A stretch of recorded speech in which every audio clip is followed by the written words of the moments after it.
I am so happy to be here today with our incredible team, with Jerry Dunphy, who has, how many brothers and sisters do you have? Only 11. He has 11. My mother had 11 children, but his mother beat us. She had 12. So the Dunphy family and the Kennedy families have been very, very, very close. And Jerry's brothers and Jerry worked in my Uncle Jack's first Senate campaign.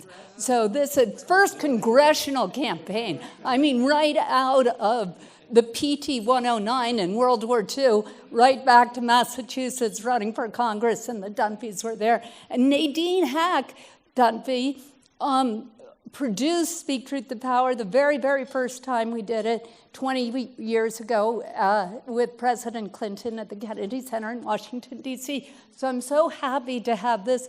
This is like being reunited with all these old friends. Gail Everts is here, and she's the co-chair of our Leadership Council. I want to say something. So the Kennedy family have always loved Switzerland. Don't tell Ireland. We really feel so close to Switzerland. And if you ask anybody in my family, and right now there are 137 of us, okay, if you ask any Kennedy, what is your favorite sport? You know what they say? Skiing.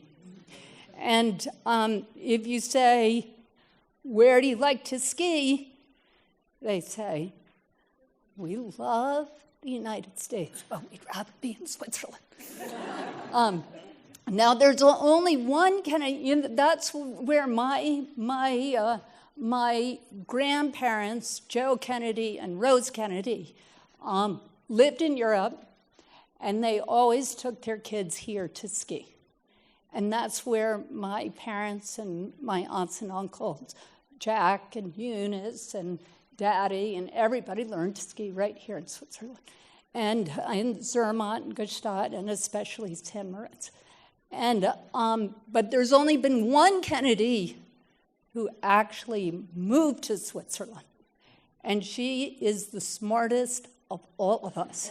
And that's not only evidenced by the fact that she chose to live in this country, but also because she's a nuclear physicist and she's working at the CERN lab. And that is Kylie Kennedy right over here. Kylie, stand up.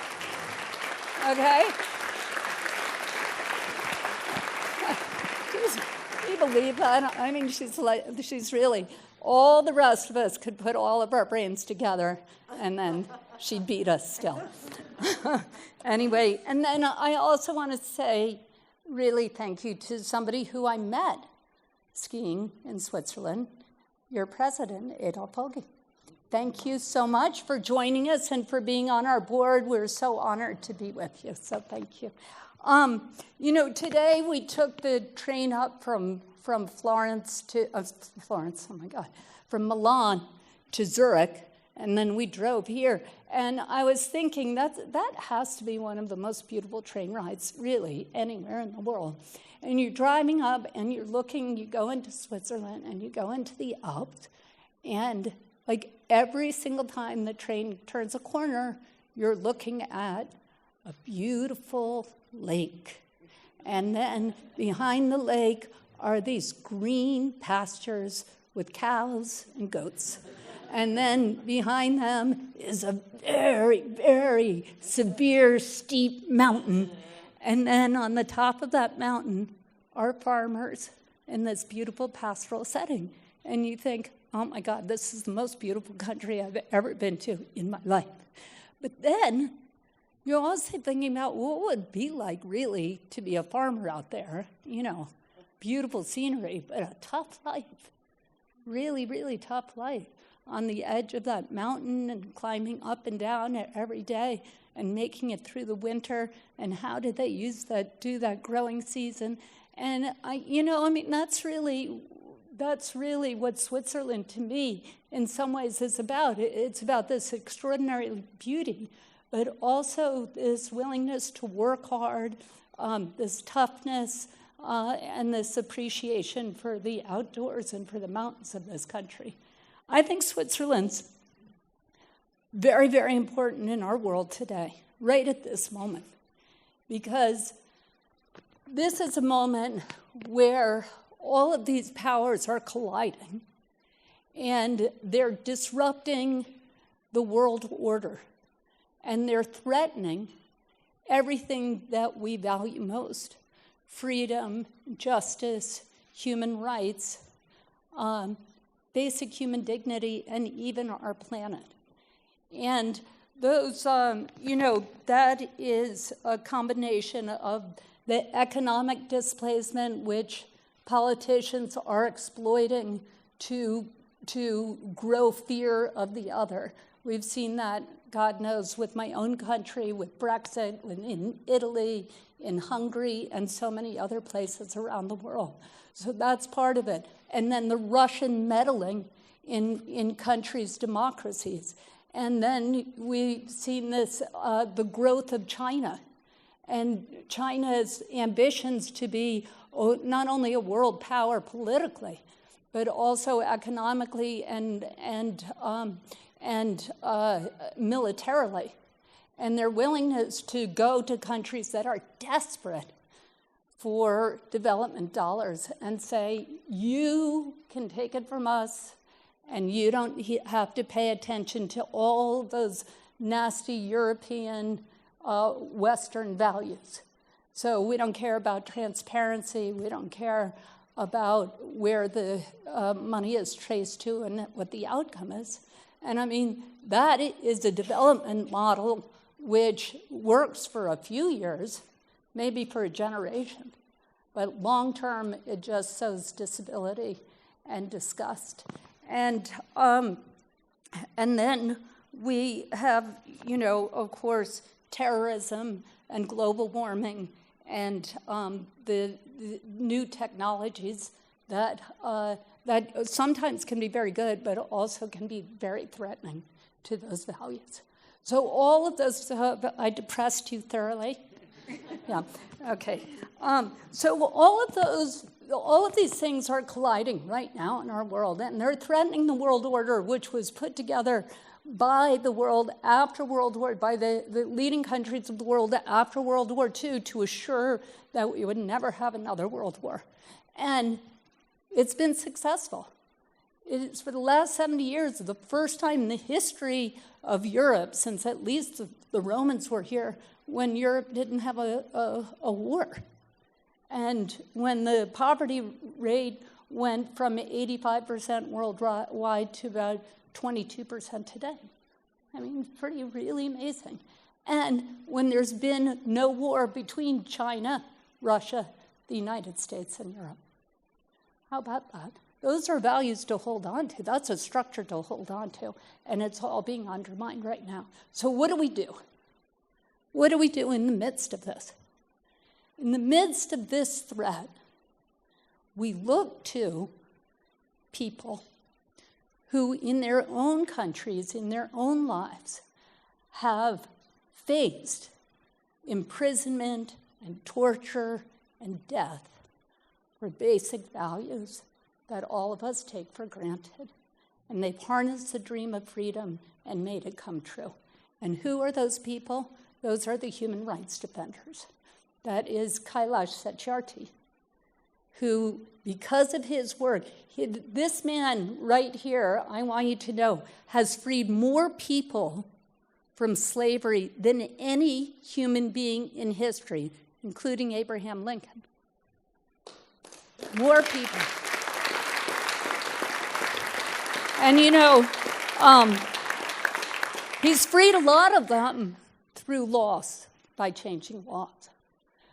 But he's freed more than 90,000 of them by breaking down factory wall in the middle of the night, going in with bicycle chain clippers and unclipping children who were attached to weaving looms. Each time with threat to his own life. I mean, this is a real hero.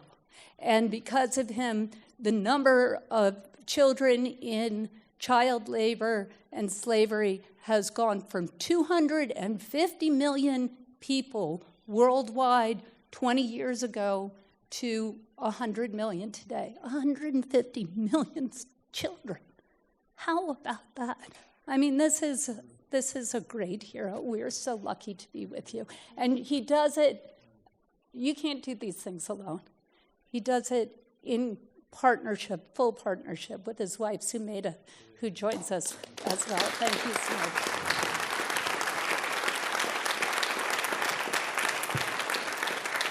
And, and while I'm on them, I also want to introduce somebody who has worked with RFK Human Rights and who has been, so extraordinary. Anjali Kochar, if you don't get a chance to say hello to Kailash and Sumeda, make sure and say hello to Anjali, and she'll get you involved with the work they're doing. And they're people, these defenders are people like Marina Pisklikova, who is one of my heroes, but one of the great heroes in the world. I just want to say this about Marina. Marina was a professor. She was minding her own business. She was a professor, and a friend of her, the mother of one of the kids in her class, called her and said, "My husband beat me up. I don't know what to do." And Marina said, "Leave him. Just leave him. You don't have to be with that guy." And she said, "What would I do, Marina? There's no place for me to go. There's no place." She's living in Russia in the 1990s. There's not one women's shelter. There's not one person you can call on. There's not one person you can call on the phone. And Marina said, "This is not possible. I'm going to go start one." And she has now started, how many clinics have you started? How many shelters? 100? 150. 150 shelters across Russia.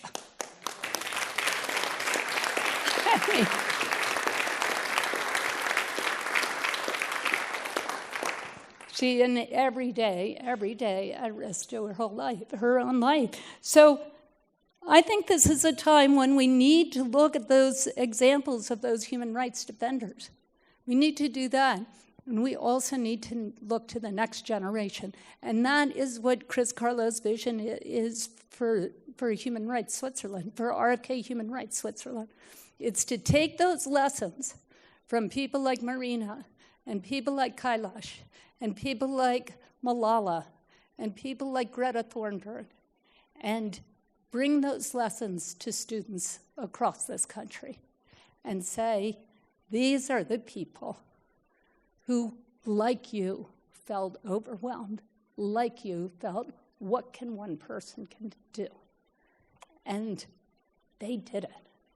And you can take the lessons from them, their social-emotional learning, their community organizing, their knowledge of the Universal Declaration of Human Rights, and you can use those tools to create change in your classroom, your community, your country, and globally, and you can make a difference.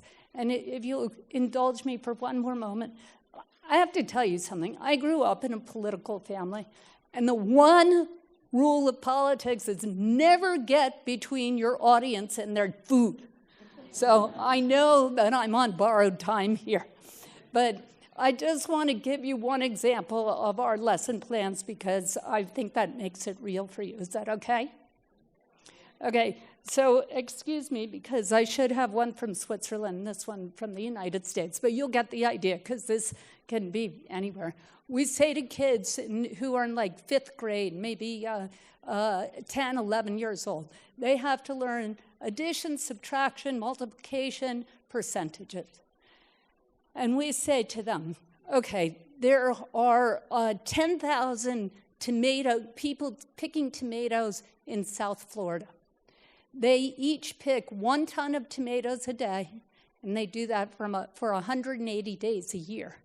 They get 33 cents for every pound of tomatoes picked. They want a 1 cent raise. And no, their tomatoes, 40% of their tomatoes are bought by Burger King. Burger King is 70% owned by Goldman Sachs. How much would it cost Goldman Sachs to give them that raise? And how does that compare to the bonuses paid to the top 10 Goldman Sachs employees last year? Okay? Can you see where math becomes really fun all of a sudden?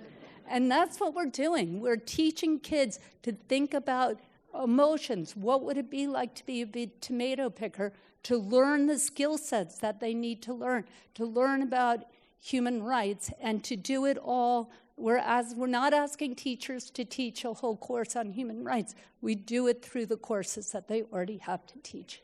And I'm just going to end with this, that when in 1968, my father was asked how he would like to be remembered. His last interview, he was asked by David Frost how he'd like to be remembered. And he quoted Camus, who said, "Perhaps this will always be a world in which children suffer, but we can decrease the number of suffering children."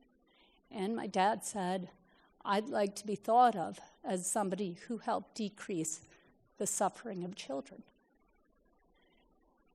And tonight, all of you in this room, you're here. And what you're doing tonight is decreasing the suffering of children. So I want to thank you for your commitment and for your vision and for your support of everything that RFK Switzerland is doing, and all of the team, and Chris Carlo. Thank you very much.